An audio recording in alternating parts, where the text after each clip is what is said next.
नमस्कार साथियों, उम्मीद है आप सब बढ़िया होंगे। स्वागत है आप सभी का आज के इस सेशन में। आज हम एक महत्वपूर्ण टॉपिक को डिस्कस करने वाले हैं जो कि किसानों के लिए या स्टूडेंट्स के लिए जो किसी कंपटीशन एग्जाम की तैयारी कर रहे हैं या उन लोगों के लिए जो एग्रीकल्चर या खेती बाड़ी में जानकारी हासिल करना चाहते हैं, सभी के लिए महत्वपूर्ण होने वाला है।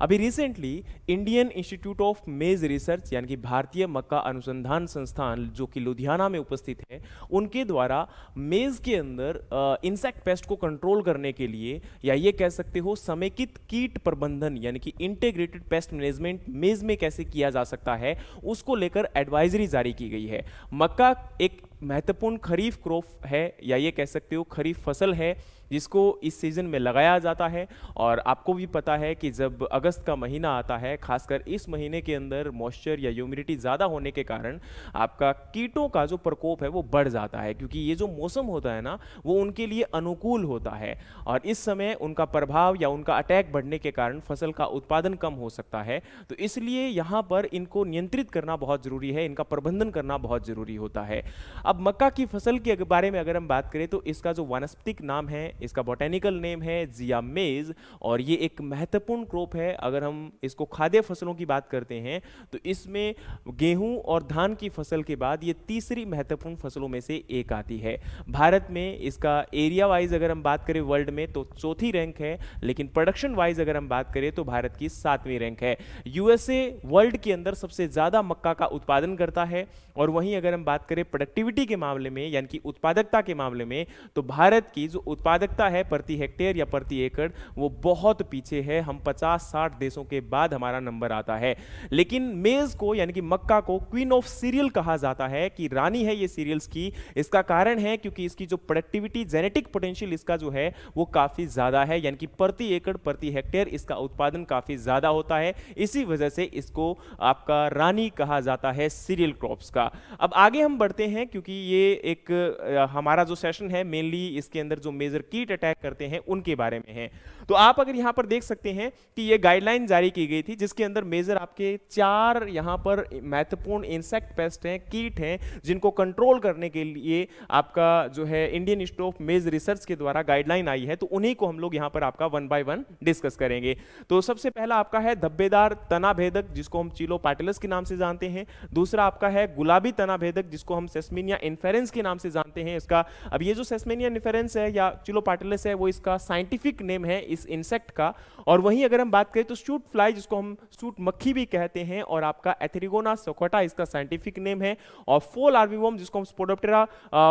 फ्यूगीपर्डा के नाम से जानते हैं, ये भी एक इंपॉर्टेंट यहां पर आपका इंसेक्ट है। तो ये चारों इंसेक्ट ये कैसे अटैक करते हैं, इनको आइडेंटिफाई कैसे कर सकते हैं, यानी कि इनकी पहचान कैसे की जा सकती है, और ये आपके डैमेज सिम्टम यानी कि खेत के अंदर इनकी जो हानि होती है उस हानि को हम कैसे पहचान सकते हैं, और उसके बाद हम उसको कैसे नियंत्रण कर सकते हैं। उसमें अगर हम किसी प्रकार के फिजिकल या कल्चरल कंट्रोल को फॉलो करेंगे तो क्या हो सकता है, इसमें अगर किसी प्रकार की दवाइयों का छिड़काव किया जाएगा तो वो कौन सी हो सकती हैं। तो ये सारी जानकारी इस सेशन में हम लोग लेंगे। सबसे पहले बताना चाहता हूं, मक्का के अंदर जो प्रमुख कीट हैं उनमें से आपका पहला नाम आता है धब्बेदार तना भेदक, जिसका साइंटिफिक नेम है चिलोपाटिलस। इसकी पहचान का लक्षण क्या होगा, अभी आप लोग यहां पर इसके बारे में पढ़ेंगे, आगे हम इनके सिम्टम को भी दिखाएंगे, कीड़े को भी दिखाने का काम किया जाएगा। सबसे पहले आपको यह समझना चाहिए कि यह खरीफ फसल का एक महत्वपूर्ण कीट है जो कि फसल के अंदर 26 से लेके 80% तक उपज को कम कर सकता है। और ये इसके जो अंडे होते हैं वो चपटे होते हैं और अंडाकार होते हैं और पीले रंग के होते हैं और एक साथ ग्रुप में समूहों में देखे जाते हैं। वहीं अगर हम बात करें तो जो इसके अंदर सुंडियां होती है, यानी कि जो हमारी लार्वा की बात की जा रही है, तो लार्वा के ऊपर काले धब्बे होते हैं, लेकिन जो लार्वा का रंग होता है वो लगभग आपका गुलाबी से लेके गहरे भूरे रंग की आपकी सुंडी रहेगी, और उसके ऊपर जो आपका सिर रहेगा वो लगभग लाल भूरा रंग का होने वाला है। यानी कि अगर हम हेड की बात करते हैं लार्वा का, तो वो लगभग आपका रेड कलर का होगा, लाल कलर का होगा, लेकिन जो लार्वा के अंदर बाकी का हिस्सा है वो लगभग आपका गुलाबी से लेके पीले भूरे रंग का हो सकता है, लेकिन उसके ऊपर जो है आपको काले धब्बे देखने को मिलेंगे। और ये जो है लगभग 14 से 28 दिन के अंदर लार्वा विकसित हो जाता है, डेवलप हो जाता है। वेस्ट जो मादा होते हैं उनके जो पतंगे कह सकते हो, या फिर ये कह सकते हो कि जब वो अडल्ट हो जाता है तो अडल्ट जो मोथ होगा उसके पंख जो होते हैं वो भूरे पीले रंग के होते हैं, मतलब जो उसके इंसेक्ट इंसेक्ट के विंग्स की बात की जा रही है तो वो आपके कैसे होंगे, ब्राउन येलो कलर के होंगे। और उसके ऊपर अगर हम बात करें तो जो धारियां होती है काले रंग की, वो 6 धारियां देखने को मिलेगी। और नर पतंगा यानी कि जो मेल आपका यहां पर इसके अंदर इंसेक्ट है, उसके ऊपर आपको पिछले जो पंख होते हैं वो लगभग आपकी ये कह सकते हो हल्के भूरे रंग के देखने को मिलेंगे। और इसका जो जीवन चक्कर होता है वो 5 से 6 सप्ताह का होता है, यानी कि लगभग आपका 45 डेज के आसपास रहने वाला है। अब देखिए यहां पर आप लोग देख सकते हो कि ये नुकसान कैसे करता है। इसका जो नुकसान है वो कुछ इस प्रकार से होगा। सबसे पहले जो वयस्क मादा कीट होता है वो आपका 3 से 5 पत्ती अवस्था में निचली सतह के ऊपर, पत्ते के ऊपर अंडे दे देते हैं। जैसे में अगर हम बात करें तो जो आपकी फीमेल अडल्ट होती है वो लीफ के निचले हिस्से के ऊपर, पत्ते के निचले हिस्से के ऊपर अंडे दे देती हैं और वहां पर बहुत सारे ग्रुप के अंदर अंडे आपको देखने को मिलते हैं। दूसरा है अंडा 3 से 4 दिन में फूटेगा और उसके बाद जो सुंडियां यानी कि लार्वा जो होगा वो निकलना स्टार्ट हो जाएगा और ये धीरे धीरे जो पत्तियों के मध्य भाग के अंदर यानी कि जो मिडिल आपका पार्ट होता है पत्तियों का, उसके ऊपर छेद करके और उसको यानी कि आपका होल करके उसको खाना स्टार्ट कर देती हैं। और जिसके कारण आपके पत्तियों के ऊपर आपको छोटे छोटे जो है छेद देखने को मिलेंगे और साथ में पारदर्शी धब्बे भी देखने को मिलेंगे और सफेद धब्बे जो है ये आपको नजर आ रहे होंगे या फिर आपके ये छेद नजर आ रहे होंगे, ये आपको देखने को मिलेगा।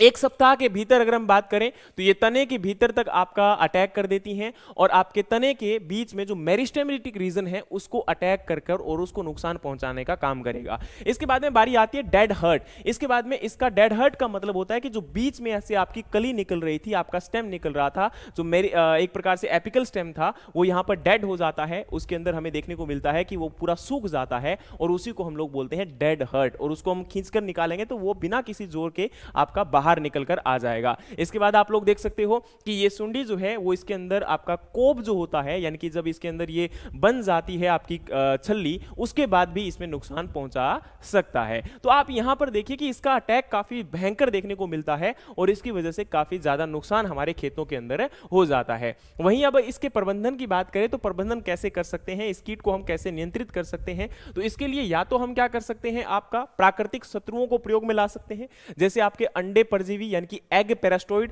जिसको हम आपका ट्राइकोग्रामा के नाम से जानते हैं, ट्राइकोग्रामा चिलोनिस। ये आपका ट्राइकोग्रामा इंसेक्ट है जो कि इनके अंडों के ऊपर क्या कर सकता है, अटैक कर कर उनको नियंत्रित किया जा सकता है। इसी के साथ में एक सूंडी परजीवी यानी कि लार्वा को कंट्रोल करने के लिए हम लोग कोटेशिया फ्लेविस को यूज कर सकते हैं। ये भी आपका एक प्रकार का यहां पर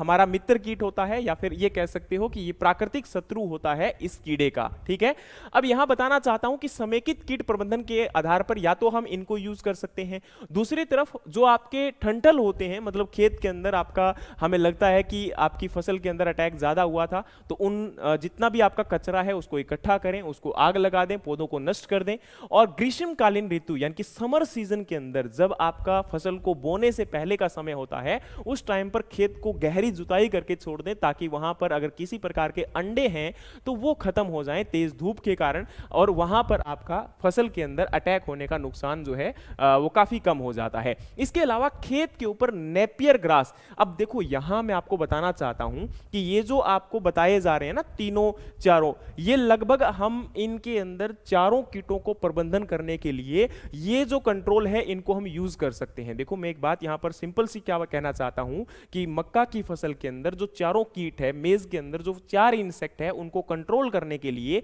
ये जो हमारे यहां पर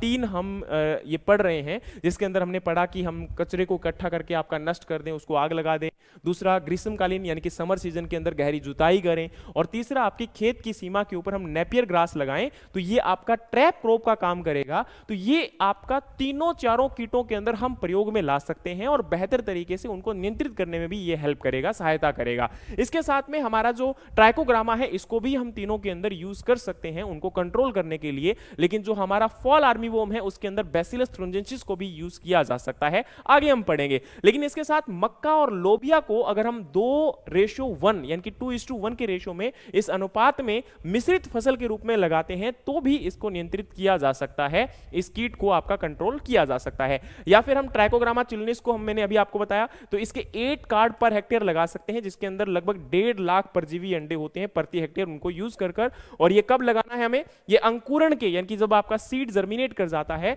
तो उसके 7 से लेके 16 दिन के बाद 2 बार हम इन कार्ड को आपका अप्लाई कर सकते हैं, वहां पर छोड़ सकते हैं। और याद रखना, अगर संक्रमण आपका 10% से अधिक हो जाए किसी भी इंसेक्ट के केस में, तब हमें जाकर वहां पर आपके केमिकल कंट्रोल को यूज करना है। जैसे कि आपका यहां पर हम यूज कर सकते हैं क्लोरा एंट्रीनिलीप्रोल 18.5 SC। इस केमिकल को कंट्रोल कर यूज कर हम लोग जो है इस कीट को नियंत्रित कर सकते हैं। और यह तभी प्रयोग में लाना है जब आपका संपूर्ण अटैक 10% से ज्यादा बढ़ जाता है। अब देखो, ये जो हमने आपका समेकित कीट प्रबंधन यानी कि आईपीएम की हमने बात की है, इंटीग्रेटेड पेस्ट मैनेजमेंट की बात की है, ये सभी लगभग कीटों के अंदर जो हमारे मेज में अटैक करते हैं वो लगभग सेम रहेगा। लेकिन यहां पर जो केमिकल है वो आपका, अगेन यहां पर बोलूंगा कि ये एक इंपॉर्टेंट केमिकल है जो लगभग सभी में यूज किया जाता है। इवन दो फॉल आर्मीवॉर्म को भी कंट्रोल करने के लिए हम लोग इसको यूज कर सकते हैं, लेकिन वहां पर आपके और भी बहुत सारे केमिकल हैं जिनको प्रयोग में लाया जा सकता है। अब बात करें यहां पर आपके गुलाबी जो तना भेदक है यानी कि पिंक स्टेम बोरर, उसकी बात करते हैं तो इसका हमारा जो साइंटिफिक नेम होता है वो आपका है सेसेमिया इन्फेरेंस। और इसके पहचान के लक्षण है कि ये रबी मौसम का प्रमुख कीट होता है और लगभग 25.7 से लेकर 78.9% उपज हानि कर सकता है। अब देखो, एक बात को समझने की कोशिश करिएगा कि ये जो रबी की फसल है, ये मक्का जो है रबी सीजन में ज्यादातर बिहार या बिहार के आसपास क्षेत्र में लगाया जाता है। बाकी जो भारत का पूरा संपूर्ण भारत है उसमें हम बात करें तो ज्यादातर जो मक्का लगाया जाता है वो केवल और केवल खरीफ सीजन में ही लगाया जाता है। अच्छा, एक बात और बता दूं कि मक्का पूरे भारत में लगाया जाता है केरला को छोड़कर, पूरे भारत में इसका जो है प्रोडक्शन किया जाता है, तो ये भी आपको याद रखना चाहिए। अब बताना चाहता हूं कि इसके जो अंडे होते हैं वो मलाईदार सफेद रंग के होते हैं और मोती नुमा, मतलब एक साथ में जब देखोगे तो आप ऐसे देखने को मिलेंगे जैसे मोती होता है। आगे मैं आपको दिखाता हूं इसकी। और निचली पत्तियों के म्यान के अंदर 2 से 4 कतारों में अंडे जो है दिए जाते हैं मादा के द्वारा। अब बात करते हैं इसकी सुंडियों के बारे में, तो इसकी जो लार्वा होता है वो गुलाबी रंग का होता है और उसमें हल्का बैंगनी रंग का भी ऐसे आभास होता है कि ऐसा देखने को मिलता है। और यह जो है विकसित हो जाता है लगभग 22 से लेकर 36 दिन के अंदर।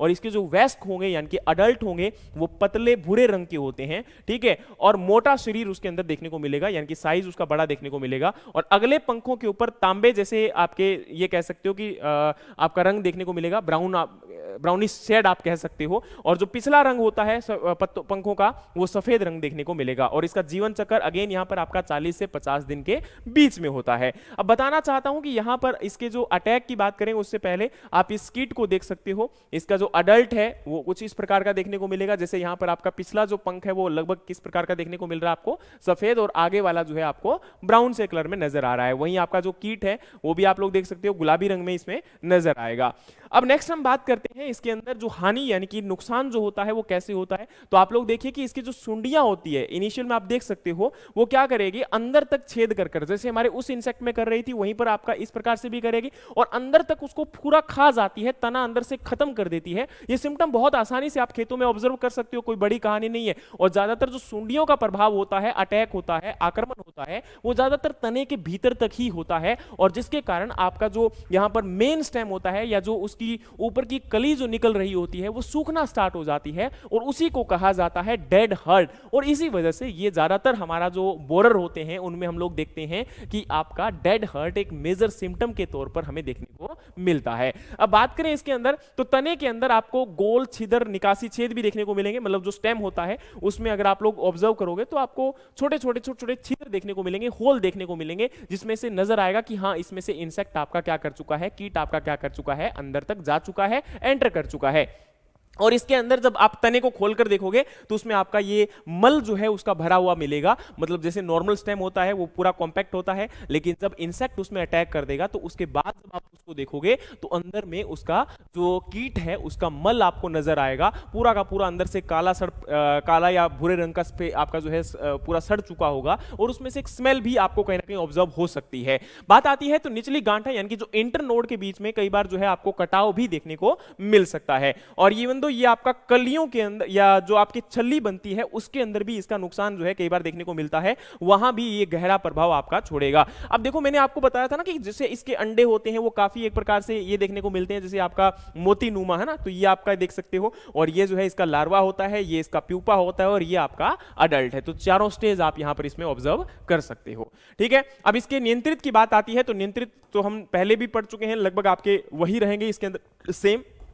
इसका जो नियंत्रण है वो हमने जो आपका स्टेम बोरर में पढ़ा था वही सेम रहेगा, दोनों में कोई ज्यादा अंतर आपका नहीं निकल कर आएगा। ठीक है, तीसरी बारी आती है जी शूट फ्लाई, यानी कि हमारी जो इसका साइंटिफिक नेम की बात करें तो आपका है एथ्रिगोना सोकोटा, और इसके पहचान के लक्षण की बात करें तो ये बसंत ऋतु के अंदर मक्का का एक गंभीर कीट है। और विशेष पर अगर हम बात करें तो फरवरी के तीसरे सप्ताह से लेकर मार्च के पहले सप्ताह तक ये बोए गए मक्का के अंदर उत्तर पश्चिमी भारत जैसे कि पंजाब, हरियाणा, उत्तराखंड और उत्तर प्रदेश के अंदर ये हमला करता है। और इसकी वजह से लगभग 60% पौधे के अंदर हानि हो सकती है और 21% तक आपकी अनाज की जो उपज है उसकी हानि हमें देखने को मिल सकती है। और इसका जीवन चक्र जो होता है वो लगभग 3 सप्ताह का होता है। ठीक है, ये आप लोग यहां पर देख सकते हो, ये आपका कीट रहेगा। अब बताना चाहता हूं कि इसकी वजह से आपका अगेन यहां पर आप लोग देखिएगा कि जो ये प्रजाति है वो मक्का के अंदर अंकुरण से 2 दिन से लेके और 3 सप्ताह तक पौधे के अंदर नुकसान कर सकती है।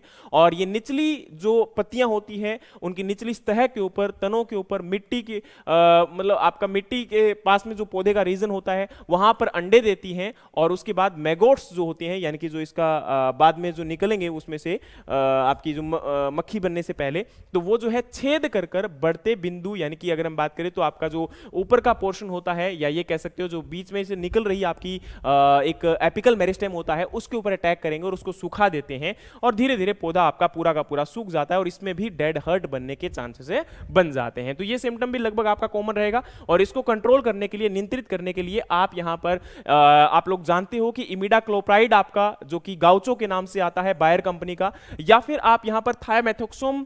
30 को यूज कर सकते हो जो कि आपका मंत्रा के नाम से आता है जेयू कंपनी का, उसको भी प्रयोग में ला सकते हो। या फिर इससे पहले जैसे मैंने आपको बताया कि पौधों को आप लोग हटाकर उनको नष्ट कर दीजिए, उनको जला दीजिए, उनको खत्म कर दीजिए, उनको दबा दीजिए और आपका बुआई फरवरी के पहले पखवाड़े से पहले पूरी कर ले, यानी कि पहला जो आपके 15 दिन है उसमें ही आपकी कोशिश करें कि भाई बुआई जो है कंप्लीट कर लें, क्योंकि बाद में अगर करेंगे तो उसका अटैक होने के चांसेस क्या हो जाते हैं, बढ़ जाते हैं। तो ये यहां पर इसके नियंत्रण करने का सबसे अच्छा तरीका हो सकता है। अब बात करें आपके फॉल आर्मीवॉर्म के अंदर, जो कि आज काफी समय से ये कह सकते हो कि काफी नुकसान पहुंचा रहा है। 2018 के अंदर पहली बार भारत में इसको रिपोर्ट किया गया था, आइडेंटिफाई किया गया था। और ये याद रखना खरीफ के साथ साथ रबी में भी बहुत महत्वपूर्ण कीट अभी माना जा रहा है। और इसके अटैक की बात करें तो ये याद रखना कि पौधे के अंदर सभी अवस्थाओं के अंदर, शुरू से लेके जब पौधा आपका अंकुरित होना स्टार्ट होता है उससे लेके और जब उसके अंदर लास्ट में आपकी छल्ली बन जाती है तो उस टाइम तक भी ये अटैक कर सकता है,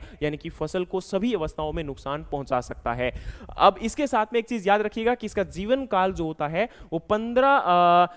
एक जीवन काल के अंदर ये 1500 से भी अधिक अंडे जो हैं वो समूहों के अंदर देते हैं और एक समूह के अंदर 20 से 500 अंडे आपको देखने को मिलेंगे। और याद रखना ये पत्ती के दोनों सतहों के ऊपर अंडा देती है मादा और 3 दिन में अंडे फूटकर बाहर निकल जाते हैं। और जो सुंडियां होती हैं वो लगभग आपकी हल्के भूरे रंग से लेकर गहरे भूरे रंग की होती हैं, लेकिन इनकी पीठ के ऊपर एक विशिष्ट धारियां होती हैं और सिर के ऊपर आपका लाल भूरा रंग देखने को मिलेगा। इसकी जो लार्वा होगा, यानी कि जो इसका लार्वा है उसकी बात की जा रही है, उसके सिर के ऊपर आपको क्या देखने को मिलेगा, लाल भूरा रंग देखने को मिलेगा। और जो बाकी आपका ये जो सुंडी होती है वो हल्के भूरे से लेके आपके गहरे भूरे रंग की रहेगी, लेकिन इसके ऊपर पीठ में जो है विशेषकर आपकी कुछ धारियां आपको देखने को मिलती है जो कि लगभग आपकी काली धारियां आप कह सकते हो। और सुंडी अवस्था की बात करें तो लगभग 15 से 18 दिन की रहती है और उसका पूरा जीवन चक्र 30 से 35 दिन में ही पूरा हो जाता है, लेकिन उस समय में भी ये बहुत लंबा नुकसान, बहुत ज्यादा नुकसान करके आपकी फसल में चली जाती है। और इसके जो पतंगे होते हैं, यानी कि जो इसके मेल इंसेक्ट हैं, वो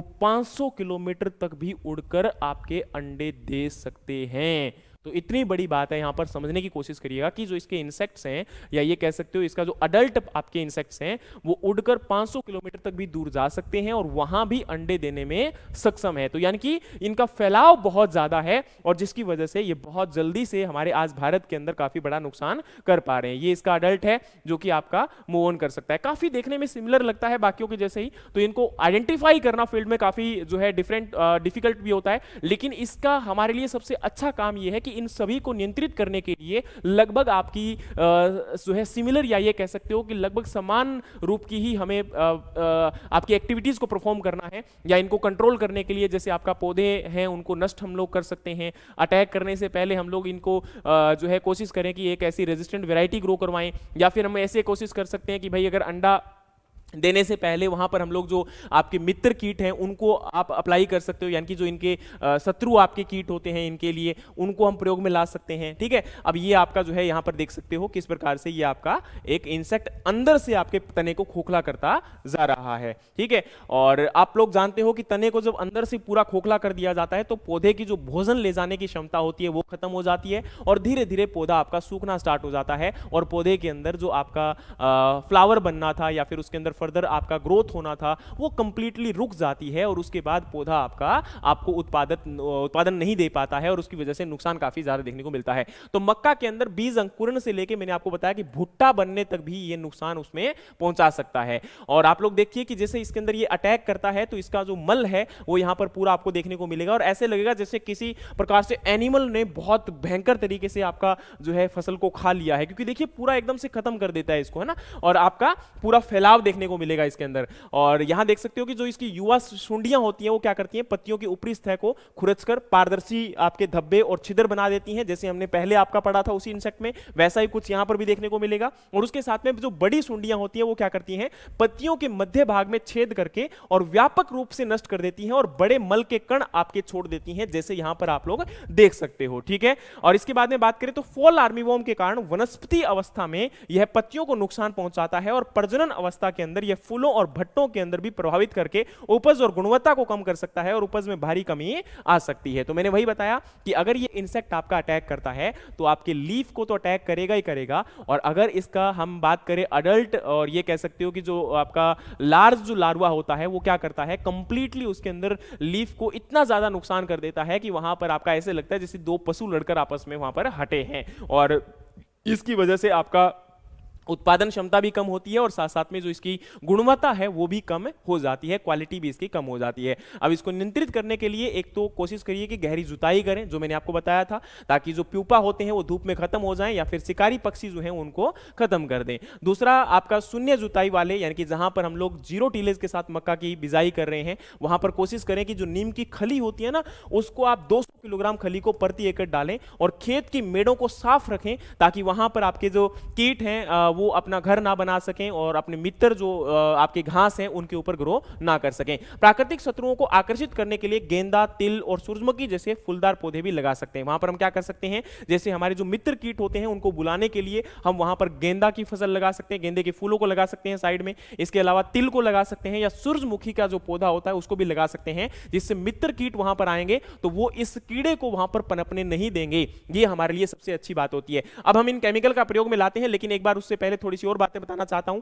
कि एक तो खेत के अंदर समय पर और समान रूप से बुआई करें। दूसरा, मक्का के खेत के चारों ओर 3 से 4 कतारें नेपियर ग्रास की हम लोग लगा सकते हैं, जो मैंने पहले भी आपको बताया था। इसके अलावा बुआई के तुरंत बाद हम लोग क्या कर सकते हैं, फेरोमोन ट्रैप लगा सकते हैं। फेरोमोन ट्रैप जो होते हैं वो 4 हमें लगाने हैं प्रति एकड़, ताकि पतंगे की जो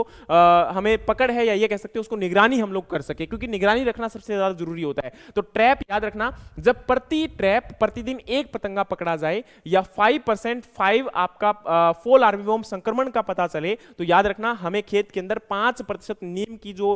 खलियां हैं वो हमें डाल देनी है। और इसके साथ में कोशिश करें या तो हम एजेडिरेक्टिन जो केमिकल आपका आता है, नीम का ही आपका रस आता है, उसको हम 1 लीटर प्रति एकड़ के साथ में डाल सकते हैं, जो कि 1500 ppm फॉर्म में होता है। तो अब याद रखें कि अगर हमारे खेत के अंदर आपका हमें देखने को मिलता है कि एक पतंगा लगभग आपके पकड़ा जा रहा है हर रोज, या फिर हमारे खेत के अंदर 5% नुकसान हो चुका है इसके द्वारा, तो हम क्या करेंगे, अपने खेत के अंदर आपका जो नीम का तेल आता है जो 1500 ppm होता है, उसको हम 1 लीटर प्रति एकड़ की दर से क्या कर सकते हैं, खेत में छिड़काव कर देंगे, ताकि इसका नियंत्रण बेहतर हो सके। या फिर 5 से 10% संक्रमण होने के बाद हम क्या करेंगे, इसमें बैसिलस आपका थ्रिंजेंसिस 400 ग्राम प्रति एकड़, या फिर इसके अलावा हम लोग यहाँ पर मेट्रीजियम एनिस्पिलिया या फिर बुवेरिया बेसियाना, इनको भी हम लोग क्या कर सकते हैं, प्रयोग में ला सकते हैं, और ये बहुत बेहतरीन आपका नियंत्रित किए जा सकते हैं। और ये भी हमारे क्या है, जैव प्रबंधन आपके एक प्रकार से उसमें आते हैं, और ये जैव कीटनाशकों के रूप में जाने जाते हैं, यानी कि बायो पेस्टिसाइड के रूप में इनको हम लोग जानते हैं। इनको भी प्रयोग में ला सकते हैं, जैसे हमने वहां पर ट्राइकोग्रामा को यूज किया था ना, उसी प्रकार से यहां पर आपका इनको भी प्रयोग में लाया जा सकता है फॉल आर्मीवॉर्म को कंट्रोल करने के लिए। लेकिन फिर भी नियंत्रित नहीं होते हैं तो आपका 10% से संक्रमण बढ़ जाता है, तो फिर हम इन कीटनाशकों का प्रयोग में ला सकते हैं। जैसे एक तो आपका क्लोरोएंट्रानिलीप्रोल 18.5%, या फिर आपका इमामेक्टिन बेंजोएट हो सकता है, या फिर आपका पायरिडालिल 10% EC हो सकता है। तो इन केमिकल्स को हम लोग यूज कर सकते हैं फॉल आर्मीवॉर्म को कंट्रोल करने के लिए, और इसकी दर भी दी गई है कि हमें कितनी डालना है। तो याद रखना, हमें कितने मिलीलीटर आपका इसके अंदर पानी में हमें अप्लाई करना है प्रति लीटर पानी के अंदर, या फिर अगर हम बात करें तो प्रति हेक्टेयर हमें कितनी मात्रा इसकी डालनी है। प्रति हेक्टेयर का मतलब होता है 2.5 एकड़ के अंदर कितनी डाल सकते हैं, ठीक है। और 1 एकड़ के लिए इसको 2.5 से भाग दे देना, ठीक है। और जल की आवश्यकता कितनी होगी, तो 500 लीटर पानी में हमें ये दवाई डालनी है, प्रति हेक्टेयर की बात हो रही है। और आपका कितने अवधि के बाद, कितने समय के बाद हमें लगातार इसका छिड़काव करना है, तो ये 10 से 15 दिन के बाद, 10 दिन के बाद, 27 दिन के बाद, इस प्रकार से हम इनको डाल सकते हैं। और जो मैंने दवाइयां बताई उनमें से महत्वपूर्ण आपकी दवाइयां कौन कौन सी हैं, जैसे यहां पर आपका नाम लिया मैंने, एमामेक्टिन बेंजोएट जो कि 5% एसजी की फॉर्म में आती हैं। ये प्रोविन आपका नाम से आता है मार्केट के अंदर, सिल्वर साइन बायोटेक कंपनी का है। और वहीं पर अगर हम बात करें तो एक आपका क्लोरेंट्रिल जो आपका क्लोरानेंट्रालिप्रोल आपका जो केमिकल है यहाँ पर 18.5% के साथ आता है, इसको भी यूज कर सकते हैं। तो ये अलग अलग कंपनियों के केमिकल आते हैं, इनको आप लोग यूज करिए, प्रयोग में लाइए और अपने खेत के अंदर नुकसान से बचा सकते हो। तो ये आपके महत्वपूर्ण कीट थे जो कि मक्का की फसल के अंदर काफी नुकसान पहुंचाते हैं, और उम्मीद है कि ये जानकारी आपको हेल्प करेगी कि किस प्रकार से मक्का की फसल के अंदर आपके कीट को हम नियंत्रित कर सके हैं और अपनी फसल के उत्पादन को बढ़ा सकते हैं। और इसी प्रकार की और भी जानकारियों को हासिल करने के लिए हमारे चैनल को सब्सक्राइब कर लीजिएगा। मिलते हैं नेक्स्ट किसी और टॉपिक के साथ, तब तक के लिए जय हिंद, जय भारत।